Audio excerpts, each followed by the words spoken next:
38 people heard her screaming. Not one called for help. The murder that changed America. March 13th, 1964. Friday the 13th. Kew Gardens, Queens, New York City, 3:15 in the morning. A 28-year-old woman named Kitty Genovese is walking from her car to her apartment. She has just finished a late shift managing a bar in nearby Hollis. It is cold. She is moving quickly. She is less than 100 feet from her front door. She does not know that a man named Winston Moseley has been following her since he saw her car at a traffic light a few blocks away. She does not know that Moseley has been driving around Queens for hours that night, looking for someone to attack. That he has no connection to her. Has never seen her before. That she is simply the person who was in the wrong place when he decided to stop driving and start hunting. She is almost home. Moseley gets out of his car. He catches her near the Long Island Railroad station. She screams. And here is where this story becomes something far more complicated and far more disturbing than a murder. Because all around her in the apartment buildings lining Austin Street, people are waking up. Lights are coming on. Windows are being opened. 38 of them, according to what America will read 2 weeks from now in the New York Times. 38 people who heard Kitty Genovese screaming for her life. And not one, the paper will say, called the police. That story will create a psychological concept taught in every classroom in America for the next 60 years. It will change how cities build emergency response systems. It will change how courts write Good Samaritan laws. It will permanently alter how Americans understand what human beings do when someone near them is in danger. And the most important thing about that story is this. It was not entirely true. This is the case of Kitty Genovese, the murder that created a national myth, the myth that changed America. And the truth underneath it that is more disturbing than the myth itself. To understand this story, you need to know who Kitty Genovese was before March 13th, 1964. Here's the simple version. Kitty was born in Brooklyn in 1935. She was the kind of person who drew other people to her. Warm, quick to laugh. The kind of bar manager whose regulars came partly for the drinks and partly because she made them feel at home. She had moved to Kew Gardens in Queens with her girlfriend, Marianne Zelanko. The two of them had been together for over a year. On the night Kitty died, March 12th, going into March 13th, was their first anniversary. She had been working the late shift. She was coming home to celebrate. The building she lived in and the street she walked down were not in a dangerous part of Queens. Kew Gardens in 1964 was a quiet, middle-class neighborhood, apartment buildings, a commuter rail station, the kind of place where people felt safe walking home late. That is the detail that matters most about the geography of this crime. This was not a dark alley. This was not a neighborhood where people locked their doors and avoided the streets. This was the kind of block where residents knew each other, where apartments had windows overlooking the street, where the sounds of the neighborhood carried clearly in the cold night air. And that is exactly what made what happened that night so impossible for the country to accept. The attack happened in 3 separate stages over the course of approximately 30 minutes. Moseley first caught Kitty near the Long Island Railroad station, near the far end of the parking lot from her building. He stabbed her twice. She screamed. A neighbor named Robert Moser opened his window and shouted down. "Leave that girl alone." Moseley looked up, saw the window, and ran. Kitty was badly hurt but still conscious. She got up. She began walking slowly toward her building. Her path took her away from the main street and toward a vestibule at the back of a neighboring building. She made it inside, and then Moseley came back. He had gone to his car, waited, watched, seen that nobody had come down, nobody had come out. The street had gone quiet. He came back. He found her in the back vestibule of the building on Mowbray Place. He attacked her again. She screamed again. Neighbors heard her again. And again, nobody came. One neighbor, Carl Ross, opened his door slightly, looked out, saw what was happening, and called a friend in another borough to ask what to do. He called a friend, not the police, a friend. His friend told him to call the police. He did. But not until Kitty had been attacked a third time in a stairwell while he watched. When the police arrived, they found Kitty Genovese collapsed in the back of the building. She died in the ambulance on the way to Queens General Hospital. She had 13 stab wounds and numerous defensive wounds. She had fought back. Investigators later said she might have survived if help had arrived before the second attack. A woman named Sophia Farrar had run to Kitty after Carl Ross finally called the police. She found her slumped in the hallway. She held her. She told her help was coming. Sophia Farrar was the last person Kitty Genovese heard before she died. She has said in interviews since that she hoped Kitty knew someone was with her, that she was not alone. The murder of Kitty Genovese was reported in the press as a tragic local crime. For 2 weeks, that is all it was.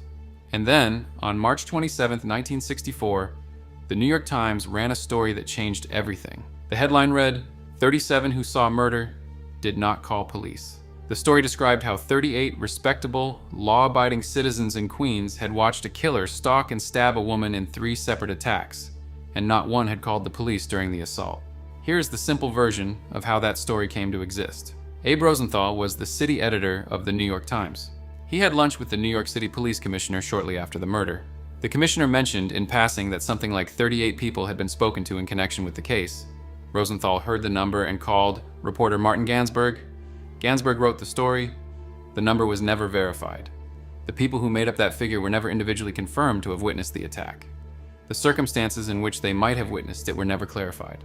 The story ran on the front page of the New York Times. Within days, newspapers across the country were running their own versions. Within weeks, sociologists and psychologists were citing it in academic papers. Within a year, the concept of the bystander effect, the idea that people are less likely to help in an emergency when others are present, had entered the language permanently.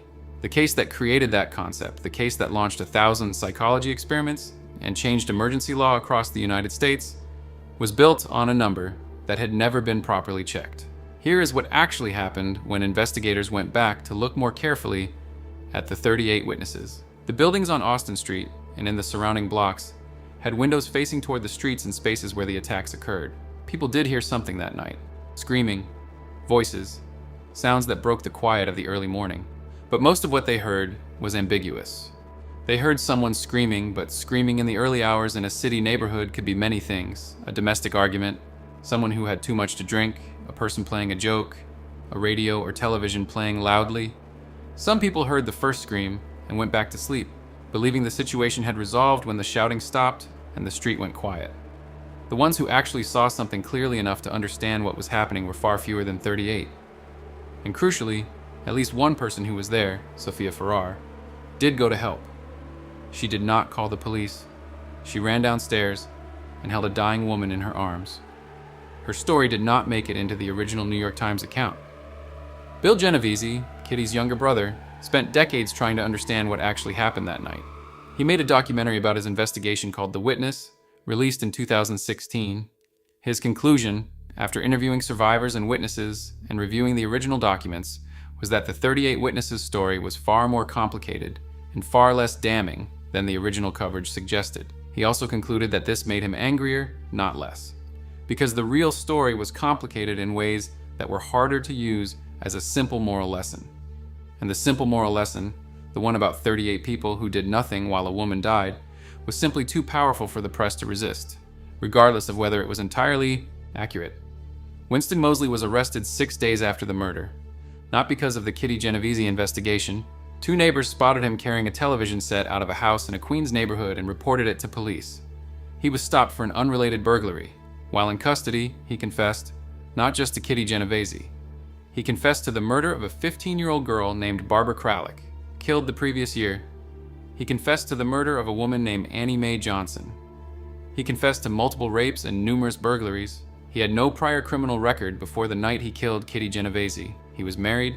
He had 3 children. He worked as a machine operator. Nothing in his life, as it appeared to people who knew him, suggested what he was doing when he left the house at night. At trial, Moseley was found guilty of first-degree murder and sentenced to death. His sentence was commuted to life in prison in 1967. He applied for parole 18 times. He was denied every single time. During one parole hearing in 1977, he escaped from a work release program. He held hostages. He attacked another woman before being recaptured. He earned a college degree in prison. He died in prison on March 28, 2016, at the age of 81, having spent 52 years behind bars. He claimed at various points that he never intended to kill Kitty Genovese, that he lost his head, that it was a robbery gone wrong. He said he had tried very hard to atone for what he had done. Kitty Genovese did not get to try anything after March 13, 1964. She was 28 years old. The case of Kitty Genovese left behind a legacy that almost nobody fully understands when they first hear it. The 38 witnesses' story, even though it was substantially inaccurate, produced genuinely important changes. The 911 emergency call system that exists in the United States today traces its origins in part to the Genovese case. Before 1968, there was no universal emergency number. If you needed help, you called the operator, who transferred you to a local police line, which may or may not have been answered promptly. The calls that were made during the Genovese attack, the ones that came too late, illustrated exactly how broken that system was. The first 911 call in the United States was made in Haleyville, Alabama on February 16, 1968. The Genovese case was a direct influence on the legislation that created the system. Good Samaritan laws, which protect people who try to help in emergencies from legal liability if their assistance causes harm, were also strengthened, in part, because of the Genovese case. And the bystander effect, the psychological principle that individuals are less likely to help in a crisis when others are present, remains one of the most documented findings in social psychology. It has been replicated in hundreds of experiments. It is not wrong. It describes something real about human behavior. It simply may not have described what happened on Austin Street in Queens on March 13, 1964. Here's the thing about this case that takes longest to land and matters most. A myth changed America for the better. The 911 system saves tens of thousands of lives every year. Good Samaritan laws protect people who try to help strangers in emergencies. The psychological research into why people freeze in group situations has led to training programs and public awareness efforts that have saved lives in situations from cardiac arrest to car accidents. All of that came from a story that was built on a number that was never properly verified. And meanwhile, the real story of that night, the confused and frightened and uncertain people who heard something terrible and did not know what to do, and the one woman who ran downstairs and held a dying person in her arms and told her she was not alone. That story was buried for decades under a simpler and more convenient narrative. Kitty Genovese deserved better from the press that made her name famous. She deserved Sofia Farrar's story to be told alongside the story of the people who did not act. She deserved to be remembered as a person, not as a lesson. A 28-year-old woman coming home on the anniversary of her relationship with the person she loved, less than 100 feet from her front door. That is who Kitty Genovese was on the last night of her life. Everything that came after belongs to the city and the press and the psychologists and the legislators who used her death to prove things they already believed. The least we can do, 60 years later, is understand what actually happened on that street and know her name for the right reasons. If this story left you thinking about the difference between what we are told and what actually happened, this channel was built for exactly that. Tell us in the comments which New York story you think has been most misunderstood. Every video we make comes from what you ask for. The next story we are working on involves a president, a city that was hours from collapse, and the most famous newspaper headline in American history. Stay close.